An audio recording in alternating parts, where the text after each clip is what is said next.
ఈ రెండు మేక పిల్లలు ప్రత్యక్ష గుడారం దగ్గరికి తేబడిన తర్వాత ఈ రెండిటిని బట్టి అక్కడ ఉన్నటువంటి వాళ్ళు చీట్లు వేస్తారంట. ఒక చీటీ మీదేమో బలి ఇవ్వాలని రాస్తారంట, మరి ఒక చీటీ మీదేమో వారి యొక్క భారాన్ని, వారి పాప భారాన్ని మోపాలని రాస్తారంట. ఈ రెండిటి మీద ఆ చీట్లు వేసినప్పుడు ఏ దానికైతే బలి ఇవ్వాలని రాయబడిందో దాన్ని బలి పశువుగా చేసి దాన్ని చంపేస్తారు.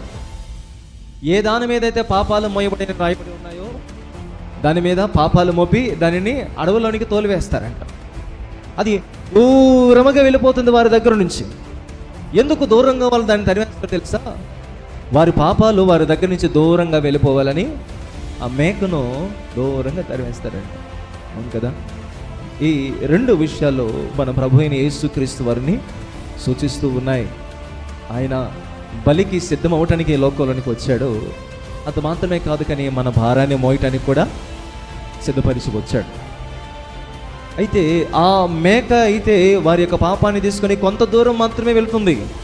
కానీ దేవుని వాక్యం తెలియజేస్తుంది, నా పాప భారాన్ని దేవుడు ఎలాగ చేస్తాడో తెలుసా?